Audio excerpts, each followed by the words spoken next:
Aboukir et Aboussir.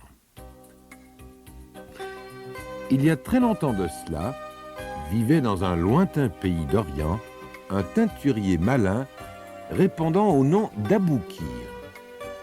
Le jeune homme connaissait son métier à la perfection. Il était capable de donner au moindre bout de tissu toutes les couleurs de l'arc-en-ciel, depuis le rouge profond jusqu'au violet le plus pâle. Hélas, il était également affligé de vilains défauts, fort déplaisants. Tout d'abord, il était très paresseux. Ensuite, le garçon se montrait affreusement cupide. Il essayait toujours de gruger ses clients d'une façon ou d'une autre. Par exemple, il avait réussi plusieurs fois à se faire payer un acompte pour son travail, puis à vendre le tissu que le client lui avait confié, prétendant ensuite que la pièce lui avait été volée. Au début, naïfs, les gens le crurent. Mais finalement, ils trouvèrent de plus en plus bizarre que les brigands ne dévalisent jamais que le seul Aboukir. De fait, le voisin du teinturier, le barbier Aboussir, n'avait jamais à se plaindre de vol. Le bruit finit ainsi par courir que le teinturier était un filou et il perdit sa clientèle. Il fit soudain beaucoup plus calme dans la ruelle habitée par Aboukir et Aboussir. Un soir, alors qu'ils étaient installés sur le seuil de leur porte, Aboussir poussa un profond soupir. « Depuis que les gens ne viennent plus chez toi, ils oublient aussi de venir chez moi. Si ça continue, je vais devoir fermer boutique. » « Je pense qu'ils ont pris peur à cause de tous les malandrins qui rôdent dans le quartier, » répondit son hôte Aboukir. « Pour un teinturier hors de pair comme moi, cette inactivité forcée est quasiment insupportable. J'ai d'ailleurs déjà songé à aller tenter ma chance dans une autre ville. »« Partirais-tu vraiment ?» s'étonna Aboussir. Lui-même avait déjà souhaité le faire, mais il n'avait jamais osé en parler. La nuit, quand il restait couché sans parvenir à s'endormir, il s'imaginait propriétaire d'un magnifique salon de coiffure où de riches seigneurs se battraient pour avoir l'honneur de se faire coiffer et raser par Aboussir. En fait, il avait toujours été un peu honteux de rêver ainsi tout éveillé. Mais maintenant que son voisin semblait tenté par un projet similaire, il n'hésita plus. « Pourquoi n'irions-nous pas quelque part à deux ?» suggéra-t-il timidement, en posant sur Aboukir un regard tout empli d'espoir. « Un spécialiste de ton niveau ne devrait avoir aucune peine à s'implanter n'importe où. D'ailleurs, si nos affaires ne marchaient pas tout de suite, nous pourrions vivre de mes économies. » Le teinturier prit un air pensif, pour donner l'impression qu'il réfléchissait vraiment à la question. Mais, en réalité, il trouvait l'idée formidable. Il pourrait ainsi quitter la ville sans difficulté, ce qu'il cherchait avant tout. Il commençait en effet à craindre que ses escroqueries ne soient révélées et que l'un ou l'autre de ses clients ne le traîne devant le juge. « Oui, peut-être, » feignit-il d'hésiter, « si tu penses que je pourrais être utile au cours du voyage. » Justement, il y a au port un navire prêt à lever l'ancre demain matin. Pleins d'enthousiasme, les deux garçons bouclèrent leurs bagages en vitesse tout en échafaudant les projets les plus fous. Or, il s'avéra que le navire en question transportait à son bord une centaine de marchands. Et ceux-ci voulurent tous se faire raser et coiffer par Aboussir afin de paraître sous leur plus beau jour quand ils arriveraient à destination. Le barbier travailla donc depuis l'aube jusqu'au crépuscule. Et tout l'argent qu'il gagna de la sorte pendant la traversée, il le partagea avec le teinturier. Ce dernier lui avait expliqué dès le début du voyage qu'il souffrait d'un horrible mal de mer. Il se prétendait incapable de bouger. Mais pendant que son énergique voisin peinait à l'ouvrage, Aboukir s'installait confortablement sur le pont dans un coin ombragé et se faisait apporter des mets succulents. Et tandis que le courageux barbier ne cessait de couper, tondre et raser, le teinturier filou se contentait de boire, manger et dormir. Il s'empiffrait même tellement que lorsque le barbier le rejoignait le soir, il avait vraiment des nausées et des crampes d'estomac, sans que celles-ci soient dues au roulis ni au tangage. Après 7 journées de navigation, le bateau jeta l'ancre dans un grand port. Les 2 voyageurs s'y mirent immédiatement à la recherche d'un logement. Aboukir se traînant derrière Abou-Sir, en tenant son ventre à 2 mains et en gémissant, afin de faire croire qu'il était toujours malade comme un chien. Dès que les 2 compagnons eurent trouvé une chambre, le teinturier se jeta sur son lit en soupirant. « J'irais bien chercher du travail avec toi, mon bon ami, mais ce long voyage m'a épuisé à un point tel qu'il me faudra certainement plusieurs jours pour m'en remettre. » Docile, Abou-Sir passa donc toute la journée à proposer ses services aux 4 coins de la ville. Et le soir, il rentra muni de quelques provisions, avec lesquelles il prépara pour lui-même et son compagnon un délicieux repas. Plusieurs semaines se passèrent ainsi. Le barbier continuait à gagner le pain du ménage, tandis qu'Aboukir abusait sans honte de sa bonté. Mais le garçon finit par s'épuiser au travail. Brûlant de fièvre, il se mit à claquer des dents. Puis, frissonnant et blanc comme un linge, il se traîna vers son lit et perdit connaissance. Le teinturier, sans scrupule, lui vola alors sa bourse et s'enfuit. Mais à peine était-il dans la rue qu'il s'avisa d'un fort étrange phénomène. Tous les passants qu'il rencontrait portaient des habits de teinte bleue. « Pourquoi donc ne teignez-vous pas vos tissus dans une autre couleur ?» osa-t-il demander à un teinturier. « Parce que j'aime le bleu, » répondit ce dernier. « Et d'ailleurs, je ne sais pas teindre dans un autre ton. » Stupéfait, le garçon poursuivit sa promenade à travers la ville. Mais tout en déambulant, il imagina l'argent qu'il pourrait gagner en étant le seul teinturier de l'endroit capable de teindre les étoffes dans toutes les couleurs. Étant étranger et ne pouvant s'installer sans autorisation officielle, Aboukir se rendit au palais du sultan, où il s'agenouilla révérencieusement devant le très puissant souverain. « Un bel homme tel que vous, Seigneur, serait bien plus avantagé s'il était vêtu de couleurs plus gaies, » lui déclara-t-il. Puis, il reprit timidement, « Si vous m'autorisiez à travailler pour vous, je pourrais... » Le sultan réfléchit un instant et, comme il était vaniteux, il répondit, « Si tu es vraiment capable de réaliser des teintures extraordinaires, je saurais te récompenser. Montre-nous tes talents. » Aboukir se mit à l'œuvre sans tarder. Et le sultan fut tellement satisfait de son travail qu'il le nomma grand teinturier de la cour. Il l'installa dans une somptueuse boutique toute proche du palais et très vite, les commandes affluèrent de toutes parts. Mais qu'était donc devenu le pauvre Abou-Sir pendant ce temps-là? Lorsque l'infortuné barbier émergea enfin de son évanouissement, il constata à sa grande surprise que non seulement son ami, mais aussi sa bourse avait disparu. Aurait-il été chercher du travail parce que j'étais souffrant? Se demanda-t-il. Pourvu qu'il ne se fatigue pas trop, il est encore si faible. Et bien que lui-même tînt à peine sur ses jambes, il partit en quête du teinturier. Parvenu près du palais du sultan, il remarqua une prestigieuse échoppe où se pressait une foule nombreuse. « Que se passe-t-il ici » s'enquit-il auprès d'un badaud. « Quelque chose de surprenant » s'exclama l'homme. « Notre sultan vient d'engager un jeune teinturier capable de colorer toutes les étoffes dans n'importe quel ton. »« Il s'agit sûrement d'Aboukir, » pensa le barbier, qui se fraya un passage dans la cohue. Mais il se passa alors une chose tout à fait inouïe. Dès que le teinturier eut vu le barbier, il ordonna à ses serviteurs « Jetez-moi ce misérable hors de ma boutique. Il vient sûrement pour me voler. » Abou-Sir n'y comprenait rien. « Aboukir » hurla-t-il. « C'est moi, Abou-Sir, ton ami !» Mais le teinturier s'obstina à feindre de ne pas le connaître et il lui cria d'un ton menaçant « Si tu ne files pas tout de suite d'ici, attends-toi à recevoir des coups de bâton, brigand !» Bousculé par les valets d'Aboukir, le malheureux barbier fut bien obligé de prendre ses jambes à son cou, et ce n'est qu'une fois arrivé dans les faubourgs de la ville qu'il osa ralentir.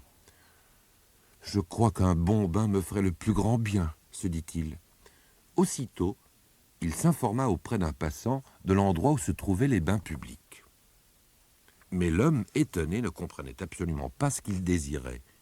Il n'avait jamais entendu parler de ce genre de choses, et il ajouta que, s'il avait vraiment besoin d'un bain, il lui suffisait de plonger dans la mer. Le barbier se sentait de plus en plus perplexe. Cette ville opulente ne possédait donc pas de bain public. Aussi vite que ses jambes pouvaient le porter, il se rendit au palais du sultan. Une fois en sa présence, il sollicita humblement l'autorisation d'installer des thermes. Lorsqu'il eut terminé ses explications, le souverain, séduit par cette nouveauté, frappa des mains, plein d'enthousiasme. Il fit venir ses architectes et les chargea de commencer immédiatement les travaux en respectant à la lettre les instructions du barbier. Quelques semaines plus tard, les bains furent inaugurés. Ils remportèrent dès le premier jour un vif succès et le sultan lui-même voulut venir s'y baigner. Enchanté de l'expérience, il remit à Abou-Sir 7 bourses remplies de pièces d'or. Aboukir, en apprenant cela, faillit en mourir de jalousie. Se précipitant immédiatement sur les lieux, il parvint à persuader Abou-Sir que l'épisode de la boutique n'était qu'un regrettable malentendu. « Pour te prouver ma bonne foi, je t'ai apporté un cadeau, » prétendit-il. « Il s'agit d'une fiole d'huile de massage, mais elle est tellement précieuse que tu la garderas pour le sultan. » Ensuite, il se présenta au palais, où il prévint le souverain que le barbier avait l'intention de le masser avec un produit hautement toxique. D'abord, le sultan refusa de croire que ce jeune homme d'apparence si aimable pût être capable d'un tel crime. Mais Aboukir réussit si bien à l'embobiner qu'il se prit à hésiter. Le lendemain, quand il retourna au terme, Abou-Sir, en effet, lui annonça avec un grand sourire qu'il avait réservé à son intention une toute nouvelle huile de massage aux propriétés miraculeuses. La méfiance presque endormie du souverain fut alors éveillée. « Montre-moi d'abord cet onguent si exceptionnel, » ordonna-t-il. Hélas, une fois ôté le bouchon de la fiole, il se dégagea de celle-ci une odeur si pestilentielle que tous les assistants durent se boucher le nez. « Une huile miracle, hein ?» gronda le sultan, devenu écarlate. « Moi aussi, je vais en faire un de miracle. Garde! Emparez-vous de cet assassin !» Les soldats, sans discuter, saisirent le malheureux Abou-Sir par les bras et par les jambes et l'enchaînèrent. L'infortuné eut beau essayer de convaincre le sultan de sa bonne foi, il n'y parvint point, et le souverain donna l'ordre de lui faire subir le terrible châtiment infligé à tous les empoisonneurs. Enfermé dans un sac rempli de chaux vive, il serait jeté à l'eau sous le balcon du palais. Cependant, le brave capitaine, chargé d'exécuter la sentence, eut pitié du jeune homme, car il était intimement persuadé de son innocence. Il le cacha sur une île, au milieu du fleuve, puis il bourra un sac de chaux vive et l'alourdit au moyen de grosses pierres. Il se rendit ensuite devant le palais du sultan. « Allons vite, débarrasse-moi de cet assassin !» hurla celui-ci en faisant signe au capitaine de jeter le sac à l'eau. Mais en disant cela, il fit un geste si violent qu'une de ses bagues tomba dans les flots. « Mon anneau !» s'effara le souverain, angoissé. Car la bague qu'il avait ainsi perdue était non seulement très précieuse, mais aussi magique. Il lui suffisait de la caresser pour qu'à la tête de ses ennemis roule à ses pieds. Et comme la puissance du sultan reposait en grande partie sur ce talisman, il n'osa pas avouer sa perte. Quelle serait la réaction de ses sujets si ceux-ci venaient à apprendre que leur fier souverain n'était plus aussi puissant qu'avant? Qu'adviendrait-il de tous? Il imaginait déjà les catastrophes que cette perte risquait d'entraîner. Il y aurait toujours des ennemis qui essaieraient de profiter de la situation et il tremblait rien que d'y penser. Il fit passer son énervement sur son capitaine qui n'en pouvait mais. « Et alors ?» s'impatienta-t-il. « Vas-tu enfin te décider à nous débarrasser de cet empoisonneur? Un peu plus vite, je te prie. » Dès que le capitaine eut jeté le sac de chaux par-dessus bord, le sultan rentra dans le palais fort soucieux. Pour plus de sûreté, il ordonna que l'on double sa garde personnelle. Pendant ce temps, Abou Sir n'était pas resté oisif sur son île. Avant de le débarquer, le brave capitaine lui avait demandé de pêcher des poissons pour les cuisines du sultan et le barbier, qui n'avait jamais pratiqué ce sport, avait néanmoins accepté de rendre ce petit service à son sauveur. Il s'était mis au travail sans attendre et il avait bientôt capturé sa première victime. Un peu plus tard, son panier était rempli. Abou Sir observa le produit de sa pêche d'un air satisfait. « Le capitaine sera sûrement content de moi. Il me semble en avoir pêché plus qu'assez, se dit-il. » Et comme il avait lui aussi attrapé faim et ne savait combien de temps il lui faudrait encore attendre le retour de son bienfaiteur, il décida de réserver un de ses poissons pour son propre usage. Il prit un couteau, saisit une de ses prises dans le panier et commença à le nettoyer. Mais qu'y avait-il là, dans le ventre du poisson? Quelque chose de brillant. Fort étonné, Abou Sir en sortit un petit objet arrondi. Une bague. Il retourna celle-ci dans tous les sens, inconscient du terrible pouvoir qu'il manipulait ainsi.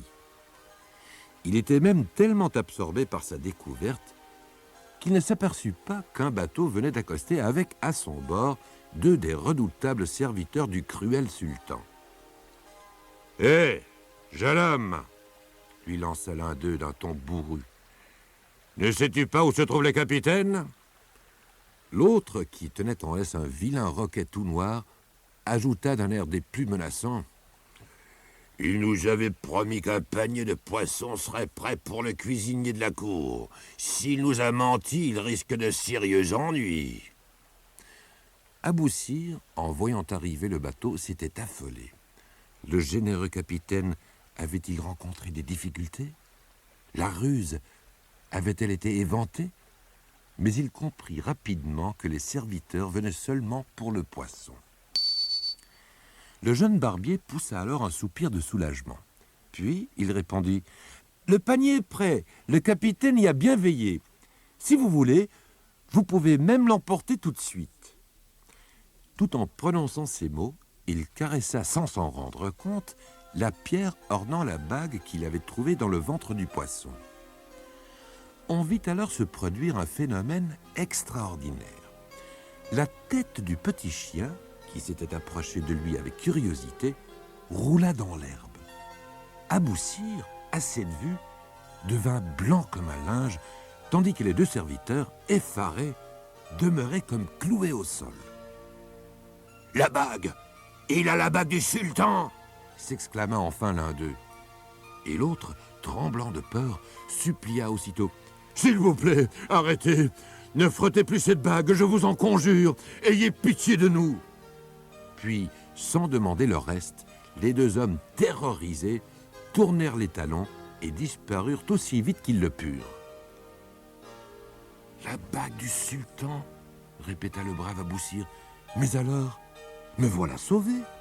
Je n'ai plus qu'à me rendre au palais et m'y expliquer calmement. Le sultan ne pourra rien me faire tant que j'aurai sa bague en ma possession. » En réalité, le souverain fut tellement heureux de retrouver son anneau magique qu'il ne fut plus question du moindre châtiment pour le barbier trop confiant qui avait failli l'empoisonner. « Dis-moi cependant ce qui s'est passé, demanda-t-il au coupable sur un ton des plus amicaux. « Je vais vous l'expliquer, fit une voix dans le dos d'Abou Sir. Ce dernier se retourna, stupéfait.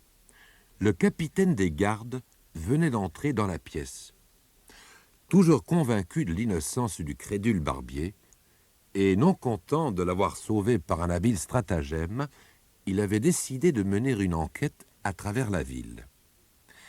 Et les nouveaux voisins d'Abou-Sir, qui se plaignaient déjà de la paresse et de la malhonnêteté du teinturier, n'avaient pas hésité à vendre la mèche. Aussitôt, le brave capitaine était accouru au palais afin d'informer son maître, le sultan, de l'exacte réalité des faits. « Tout est de la faute d'Aboukir, le teinturier, reprit-il.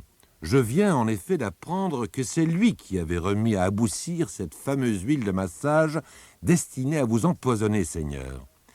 Il était ensuite venu vous prévenir pour que vous punissiez le barbier et le débarrassiez du même coup d'un rival heureux dont il n'appréciait pas la réussite. Cet homme est un traître. » « Si ce que tu me racontes est vrai, décida le sultan, ce teinturier sera châtié comme il convient. Il ne mérite aucune pitié. » Et il envoya aussitôt 2 soldats au domicile d'Aboukir pour faire arrêter ce dernier. En revanche, il fit don d'un navire chargé de trésors à l'innocent barbier qu'il avait injustement puni. Abou-Sir put ainsi retourner dans son pays natal, dont il avait eu la nostalgie dès le premier jour. Juste après son arrivée, la mer rejeta sur la plage un corps supplicié, enfermé dans un sac. Il fallut peu de temps au barbier pour comprendre qu'il s'agissait là du cadavre de son ancien ennemi. Et, comme il avait bon cœur, il fit creuser une tombe pour le teinturier. À ce même endroit, bien plus tard, une importante cité fut fondée. Mais très peu de gens savent aujourd'hui que la ville égyptienne d'Aboukir a été baptisée du nom d'un fiefé voleur. Le coq, le chat et le souriceau.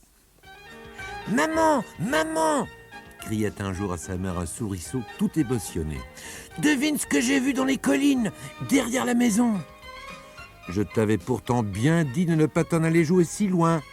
gronda aussitôt la maman souris. « Oui, je sais !» répondit le souriceau, un peu penaud.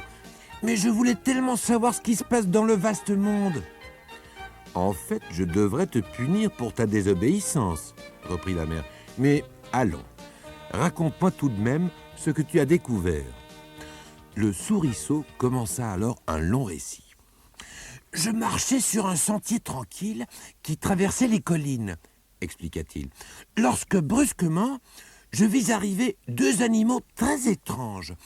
L'un avait un air aimable et fort doux, son allure paraissait distinguée et son expression très noble. Ses yeux pétillaient d'intelligence. Sa fourrure veloutée était joliment rayée. Et il semblait qu'il marchait sur des coussinets, car on l'entendait à peine se déplacer. J'aurais beaucoup aimé lui faire un petit brin de conversation. Mais le second animal était tellement vulgaire que je me suis vite caché derrière un arbre en prenant bien garde de ne pas me montrer. Ce déplaisant personnage faisait des bonds ridicules comme s'il allait s'envoler, et il poussait des cris horribles. Sa longue queue bizarrement recourbée frémissait derrière lui. Mais le plus affreux, c'était le morceau de viande rouge qu'il portait sur la tête. Sans la présence de cet importun, j'aurais pu me présenter à son aimable compagnon. J'aurais même pu l'inviter. Le pauvre souriceau en était vraiment tout mari. Mais durant ce récit, la maman souris était devenue de plus en plus pâle. « Oh, tu viens d'échapper à un terrible danger, soupira-t-elle enfin. Que tu es encore ignorant. L'animal qui t'a fait peur était un coq, parfaitement inoffensif. Mais l'autre, le chat, est bien le pire ennemi des souris. S'il t'attrapait, il n'hésiterait pas un seul instant à te croquer. Tant que tu vivras, mon petit, garde-toi donc bien de juger les gens sur leur mine. » Le tsar Igor et le géant. Dans l'ancien empire de Russie, un très vieux tsar et son épouse, la tsarine, avaient eu 3 filles et un fils. Lorsqu'ils sentirent leur fin venue, ils firent venir leur garçon qui s'appelait Igor. « Igor, dirent-ils, veux-tu nous promettre de veiller sur tes 3 sœurs quand nous ne serons plus là ?»« Elles sont encore trop jeunes pour se débrouiller toutes seules dans l'existence, et nous te confions aussi notre empire. » Igor, qui avait toujours été un très bon fils, promit tout ce que ses parents voulaient. Et le temps passa.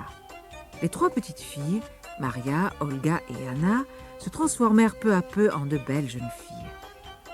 Elles s'entendaient à ravir entre elles, ainsi qu'avec leur frère, le nouveau tsar. Un jour, que les 3 jolies sœurs se promenaient dans le parc avec lui, de gros nuages noirs se formèrent à l'horizon à une vitesse incroyable. « Vite !» lança Igor, qui les avait aperçus le premier. « Rentrons, il va sûrement pleuvoir d'un moment à l'autre. » De commun accord, les 4 jeunes gens coururent d'un trait vers le palais. À peine y furent-ils à l'abri que les sombres nuages se liquéfièrent en une pluie glaciale et torrentielle. Soudain, un terrible coup de tonnerre retentit. Le plafond de la chambre où les enfants de l'empereur défunt s'étaient réfugiés se craquela, et dans un halo de poussière d'or, un énorme faucon noir pénétra par la brèche. Affolées, les princesses se couvrirent les yeux de leurs mains. Après quelques instants, quand elles jetèrent un coup d'œil entre leurs doigts, le faucon avait disparu. À sa place, elles découvrirent un beau jeune homme à la chevelure noire qui les salua d'un signe de tête respectueux. Avec un sourire amical, il s'adressa ensuite au tsar. « On me nomme le prince Faucon et mon royaume se situe à l'emplacement du Grand Chêne. Cela fait longtemps que de là-bas, je voue une admiration sans borne à votre sœur Maria. Aujourd'hui, je suis venu vous demander sa main. » Et le regard plein d'espoir, il attendit la réponse d'Igor. Quant à Maria, elle ne savait quelle contenance adopter. Ce beau prince était-il réellement venu pour elle? Pourvu que son frère ne le décourage pas. « Je vous donne mon consentement, » déclara enfin le tsar. « Et si j'en crois le rouge monté aux joues de ma petite sœur, je pense qu'elle ne s'opposera pas à cette décision. » Les noces du prince Faucon et de la princesse Maria furent célébrées peu de jours plus tard. Après la fête, la jeune mariée et son époux partirent à 2 pour le royaume du Grand Chêne. Et les saisons se suivirent, l'une après l'autre. Le soleil d'été jaunit les prairies, le vent d'automne fit tomber les feuilles mortes, puis l'hiver s'annonça avec son cortège de grelons et de frimas. Mais très vite le printemps reparut, ramenant avec lui le temps charmant des promenades. Igor, Olga et Anna profitèrent des premiers rayons de soleil pour faire le tour du parc et admirer sur les arbres les jeunes pousses d'un vert tendre. Mais soudain, le soleil tout entier fut obscurci par un énorme nuage noir, tandis que dans le lointain grondaient plusieurs coups de tonnerre. « Vite !» cria le tsar. « Si nous nous dépêchons, nous pourrons encore nous abriter avant l'orage !» Les 3 jeunes gens regagnèrent le palais à une vitesse folle. À peine y avait-il pénétré que des rafales de pluie venaient s'écraser contre les vitres. Bientôt, des éclairs aveuglants zébrèrent le ciel et tout à coup, le plafond de la grande salle où se trouvaient Igor et ses sœurs se fendit sur toute sa longueur. Dans un gigantesque halo de poudre d'or, un aigle apparut. Olga et Anna poussèrent ensemble un cri de terreur lorsque ce dernier vola vers eux à grands battements d'ailes. Mais leur frayeur fut de courte durée, car l'oiseau se métamorphosa cette fois encore en un très beau jeune homme qui les salua tous 3 respectueusement. « Je suis le prince Aigle, Seigneur, » déclara-t-il au jeune tsar. « Mon royaume s'étend autour du très grand chêne. Cela fait bien longtemps que de loin, j'admire sans réserve votre gentille sœur Olga, et je suis venu aujourd'hui vous demander sa main. » Un bref coup d'œil suffit au tsar pour comprendre que la jeune fille se montrait favorable à ce projet et il donna donc son accord. Quelques jours plus tard, le mariage du prince Aigle et de la princesse Olga fut célébré en grande pompe.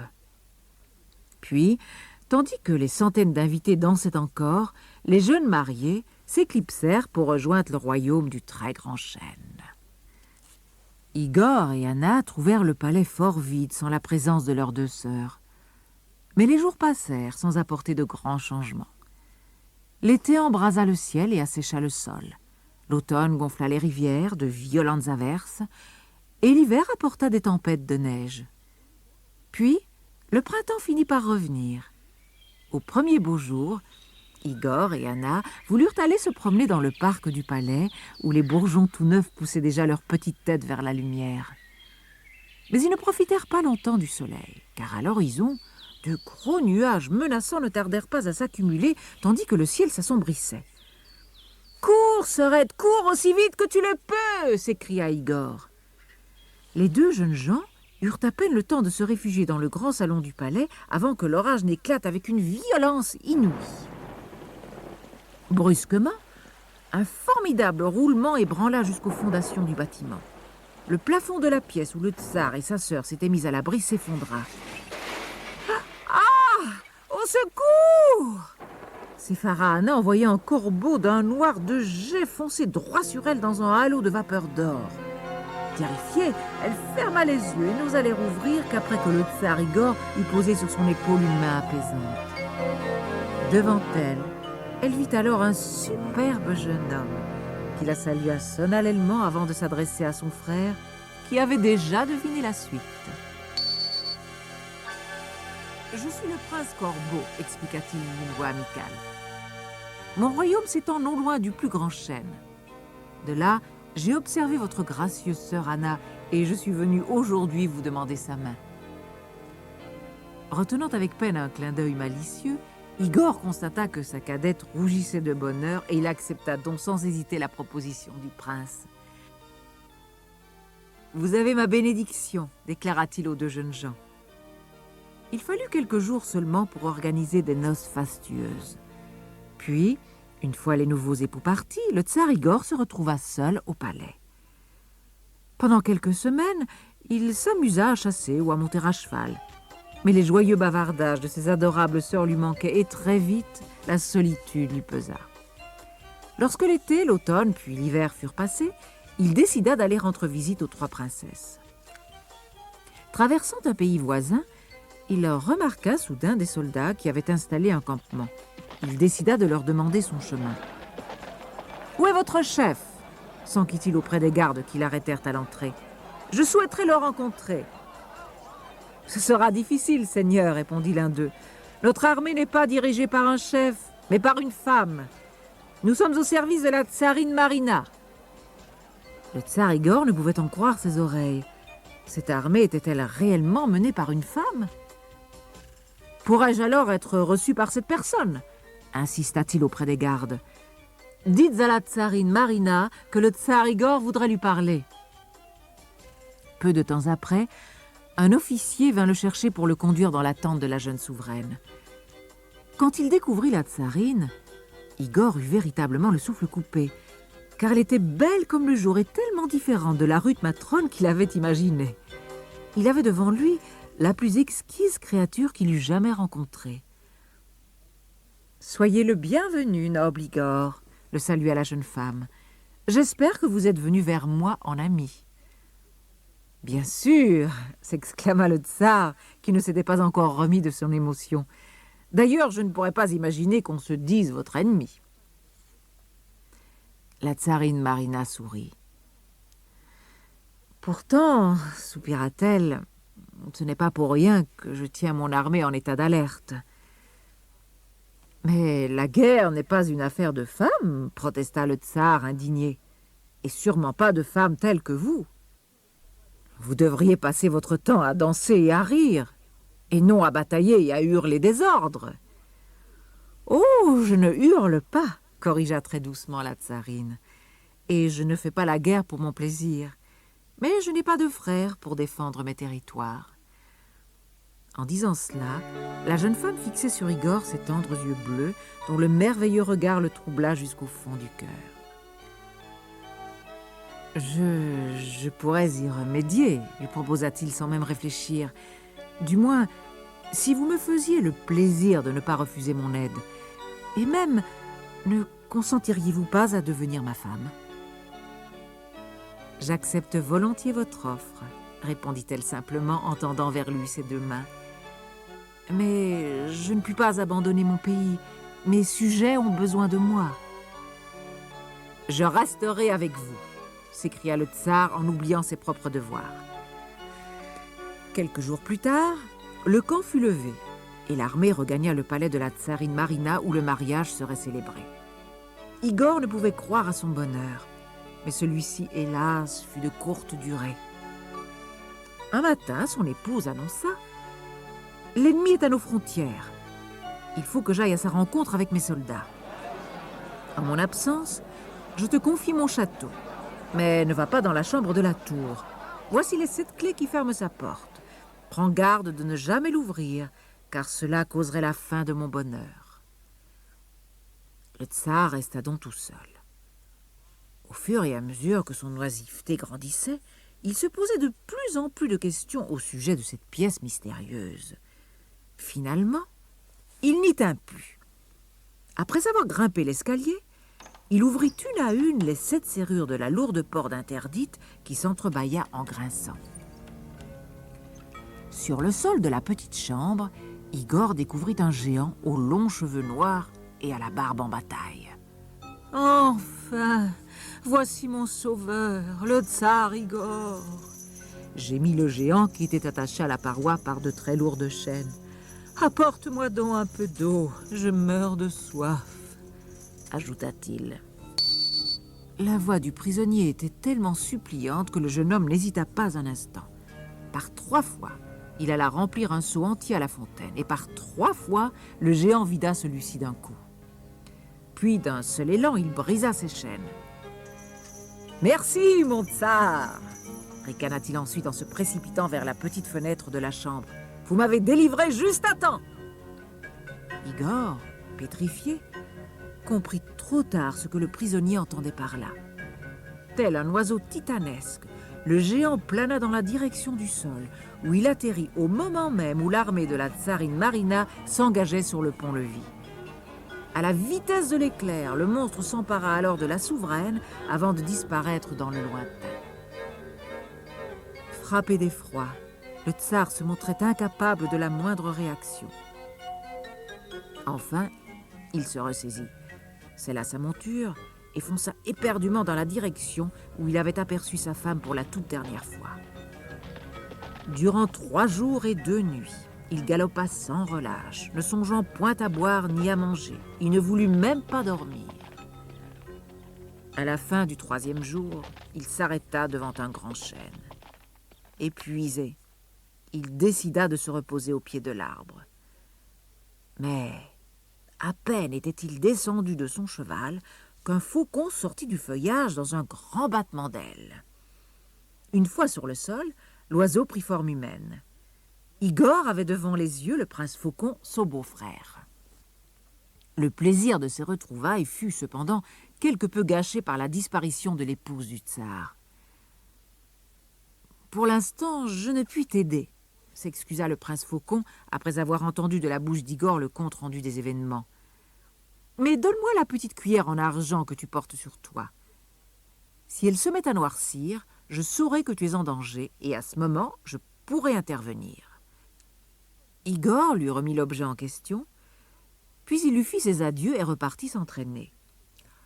3 jours et 2 nuits plus tard, il s'arrêta devant un autre chêne, plus grand encore que le premier. C'était le royaume du prince Aigle, l'époux de sa sœur Olga, qui apparut aussitôt.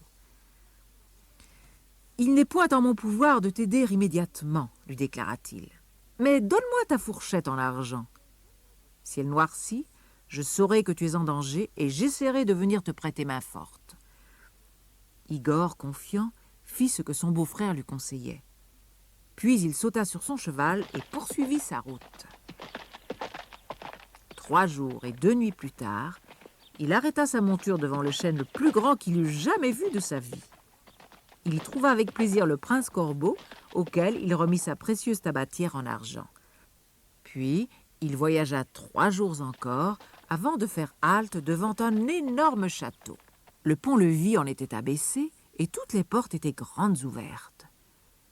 La tsarine Marina, qui guettait à l'une des fenêtres, vint à sa rencontre. « Pourquoi donc as-tu délivré ce cruel géant ?» lui reprocha-t-elle. « C'est lui qui me retient prisonnière désormais. Mais peut-être parviendras-tu à me sauver, car il ne rentrera pas de la chasse avant cette nuit. » Igor n'hésita pas. et il fit grimper sa femme devant lui sur sa monture. Mais ils n'eurent pas le temps d'aller bien loin. Déjà, sur son cheval blanc, le géant les rattrapait. « Tu mériterais bien que je te tranche la tête !» gronda-t-il à l'adresse du tsar. « Mais puisque tu m'as libéré, je te ferai grâce. Je me contenterai de récupérer la tsarine Marina !» Désespéré, Igor dut assister pour la deuxième fois au rapt de sa femme. Mais il ne perdit pas courage. Il fit demi-tour et se précipita vers le château du géant. « Il est reparti tout de suite !» cria la tsarine en le voyant revenir. « Peut-être cette fois prendrons-nous assez d'avance pour lui échapper !» Après cette remise en selle, les fuyards galopèrent de nouveau un train d'enfer. Mais ce fut en vain. Le cheval blanc du géant était plus rapide qu'eux, et il les rejoignit quelques instants plus tard. « Je te fais grâce, cette fois encore, mais n'essaie plus de me tromper !» rugit le géant, qui enleva la tsarine avant de disparaître à nouveau au grand galop. Igor, obstiné, retourna pourtant au château. La tsarine, une fois de plus, se précipita vers son mari, mais le supplia anxieusement. « Abandonne-moi ici, Igor. Le géant parviendra encore à nous rattraper. Cette fois, il te tuera. »« Mais je ne peux pas vivre sans toi !» protesta vivement le tsar. « Viens, nous essaierons encore. » Et pour la troisième fois, les deux époux prirent la fuite sans beaucoup d'espoir. En effet, quand le géant arriva à leur hauteur, il s'écria « Ma patience est à bout, je t'avais pourtant prévenu !» Il fit tomber Igor de sa monture, l'enferma dans un tonneau et jeta ce dernier si loin qu'il tomba dans la mer. Sans ménagement, il enleva ensuite la malheureuse tsarine sur son coursier blanc et rentra dans son château. Cependant, au moment même où le tonneau s'enfonçait dans les flots, la cuillère, la fourchette et la tabatière d'argent que le tsar avait laissées à ses beaux-frères se mirent à noircir. Le prince Faucon, alerté, s'envola immédiatement et, s'aidant de sa vue perçante, parvint à repérer le tonneau.